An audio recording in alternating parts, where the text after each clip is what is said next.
네, 이번 시간은 뉴스엔 파워 인터뷰 코너입니다. 전국민 재난지원금을 놓고 여야 정의 삼각대치를 이어가면서 정치권은 재난지원금 블랙홀에 빠진 모습인데요.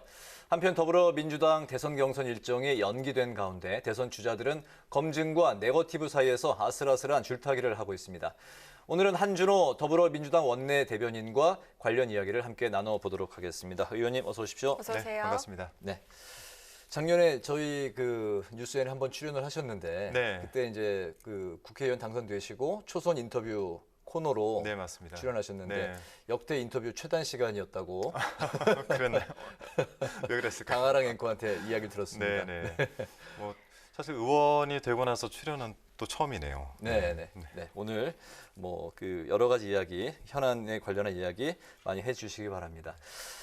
한일 양국이 도쿄올림픽 개막을 나흘 앞둔 오늘 오후까지도 주한 일본 대사관 공사 망원으로 대통령이 일본 방문을 할지 안 할지 계속 이제 초미의 관심사였는데 저희 방송 한 1시간 정도 시작하기 전에 청와대 이제 발표가 있었죠. 대통령이 네. 일본에 가지 않기로 했고 그리고 양국 간의 정상회담도 무산됐다 이런 발표가 있었습니다. 네. 여당의 입장 먼저 들어볼까요? 오늘 오전 최고위에서도 관련된 내용들이 좀 논의가 됐습니다. 네. 그리고 이제 정무적인 판단을 좀 했겠죠. 오늘 박수현 수석 비서관께서 발표하신 내용을 본다면 한일 간 협의는 계속 해왔는데 이번에는 가지 못하게 됐다라는 게 주 내용인데 저희가 볼 때는 아직 일본 정부가 대화를 할 준비가 되어 있지 않다라는 생각이 좀 들었고 논란을 일으킨 만큼 거기에 대한 명백한 사과가 먼저 있어야지 대화가 시작이 될 텐데 이 부분에 대한 미흡함이 이번 결정의 계기가 아니었을까 생각이 들고요. 또 한편에서는 당 내에서도 정무적 판단을 좀 했겠죠. 과연 대통령께서 가셨을 때 우리 국민들에게 보여줄 수 있는 메시지가 무엇일까를 확인을 했을 텐데 그 부분 역시도 이번 결정에 좀 영향을 미치지 않았을까 싶습니다.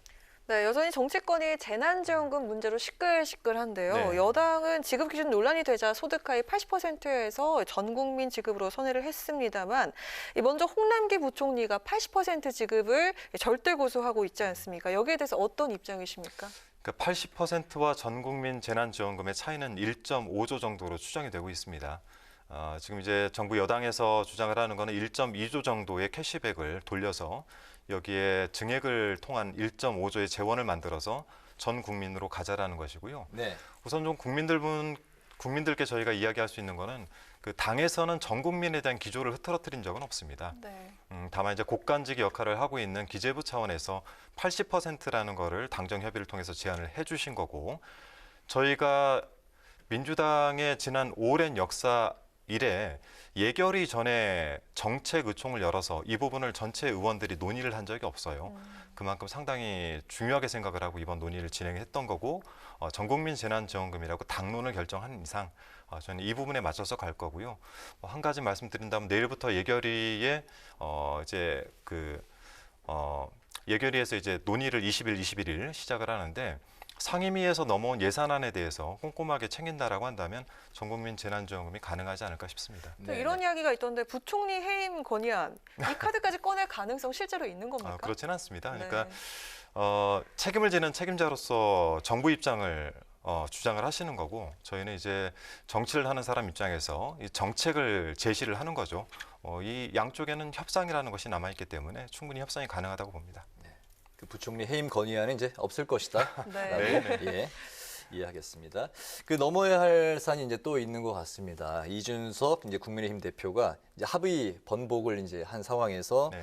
이제 야당은 이제 소상공인 자영업자를 이제 두텁게 지원을 하자 이제 이런 입장이고 이제 민주당은 전국민 재난지원금을 또 이제 압박할 상황일 것 같은데 이 부분을 이제 어떻게 또 돌파를 해 나갈 건가요? 내일과 양일간에 거쳐서 있는 예결위 저희는 이제 개수조정 소위라고 부르는데 이 안에서 아마 그런 논의가 첨예하게 있을 것 같습니다. 다만 국민의힘 쪽에선 지금까지 뭐 선별이나 아니면 전 국민이란 얘기를 직접적으로 꺼낸 적은 거의 없었어요.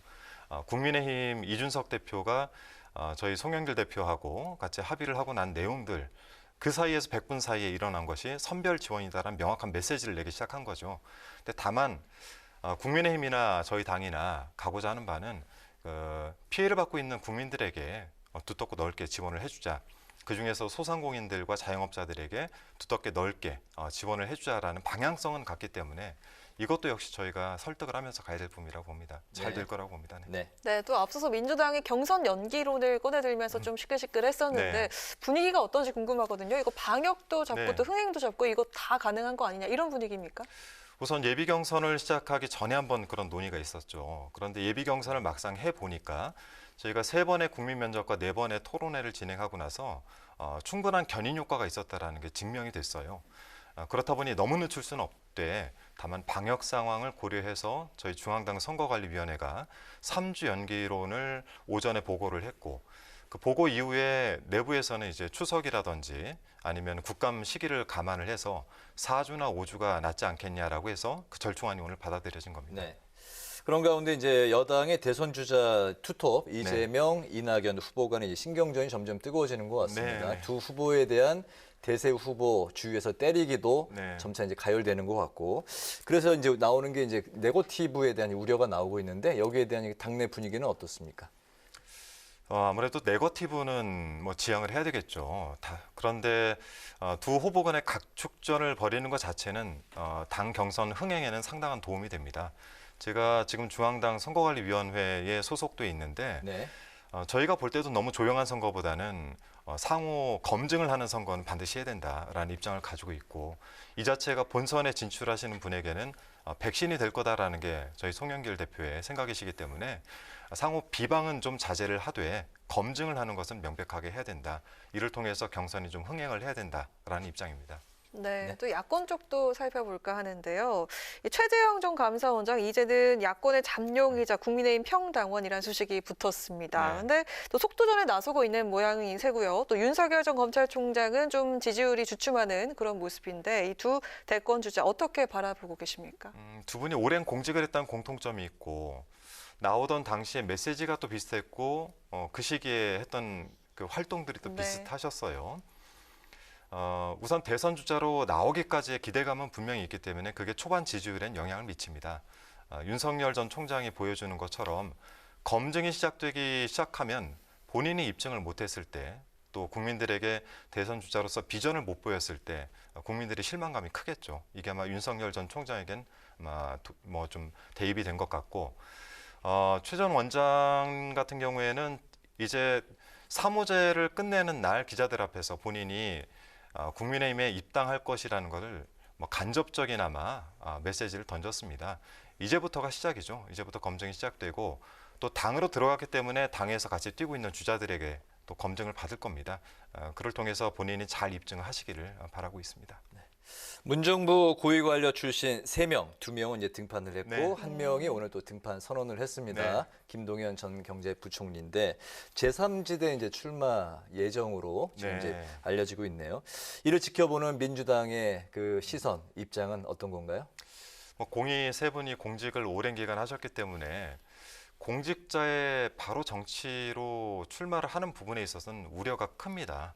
우려가 크고 중립을 지켜야 되는 고위공직자 입장에서 이런 행보를 한다는 것 자체가 그간에 고위공직 생활을 했던 또는 그 전에 했던 공직자로서의 의무사항들을 위반하는 것이기 때문에 많은 의심을 살 수밖에 없겠죠.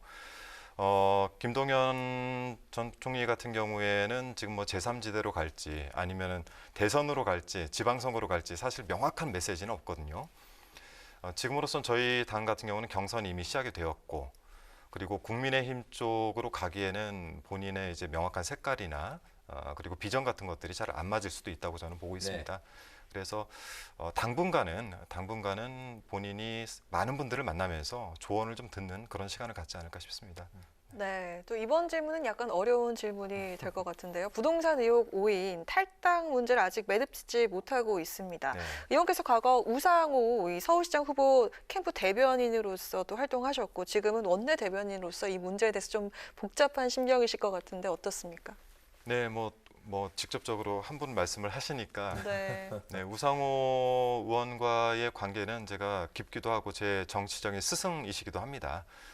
그리고 이 문제가 불거졌던 당시에 관련된 시에서도 그렇고 여러 언론에서도 이 부분에 대해서는 아니다라는 여러 가지 메시지들이 나왔음에도 불구하고 저희가 이제 당론으로 정해서 이분들에 대해서는 탈당을 권유를 해드린 이상은 선당후사 하시는 모습을 저희는 요청을 드릴 수밖에 없고 또 모두가 다 당을 사랑하시는 분들이기 때문에 그에 대한 생각들을 하시고 아마 선당후사 해주시지 않을까라는 기대를 가지고 있습니다. 이 문제는 언제쯤 종결이 될까요? 글쎄요, 그 종결 시점은 저희가 뭐 더 이상 재촉은 하기는 어렵지만 국민의힘도 지금 전수조사를 받고 있기 때문에 그런 시기들을 좀 감안하지 않을까 싶네요. 네.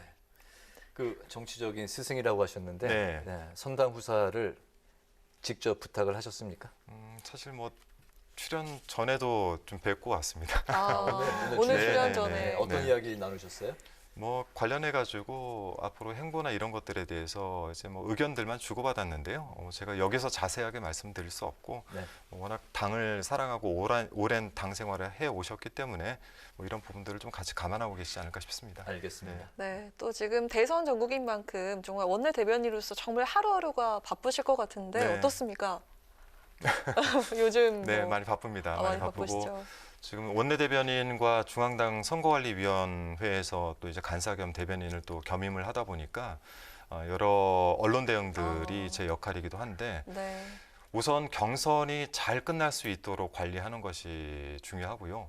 대변인이란 직업 자체가 당의 메시지를 관리하는 일이기 때문에 그 메시지가 국민들에게 혼란을 드리지 않도록 잘 관리해야 되겠다는 뭐 의무감 같은 것들이 좀 크게 들고 있습니다. 네, 그럼 마지막으로 올한해 목표와 앞으로 의정활동 계획 들어보고 마무리하도록 하겠습니다. 네, 우선은 당에서 맡은 역할에 대해서는 방금 말씀을 드렸고 제가 이제 상임위가 과학기술정보방송통신위원회에 있기 때문에 지금 제가 맡은 역할 중에 하나는 이제 언론개혁이라는 저희 당의 큰 개혁 과제가 하나 남아 있고 또 지역구 의원이기 때문에 지역의 발전에 대한 부분들도 신경을 안 쓸 수가 없겠죠. 이 세 가지를 좀 집중해 보려고 합니다.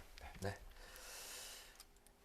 3년 만에 만났네요. 네, 3년 만에. 조국에서는 이렇게 인연이 네. 3년 만에. 앞으로도 의정 활동 잘 지켜보겠습니다. 네, 오늘 그 뉴스엔 파워 인터뷰에서는 5차 재난지원금 지급 기준을 둘러싼 여야정 대치 그리고 가열되고 있는 여야 대선판에 대해서 지금까지 한준호 더불어민주당 원내 대변인과 함께했습니다. 오늘 말씀 잘 들었습니다. 네, 잘 고맙습니다. 들었습니다.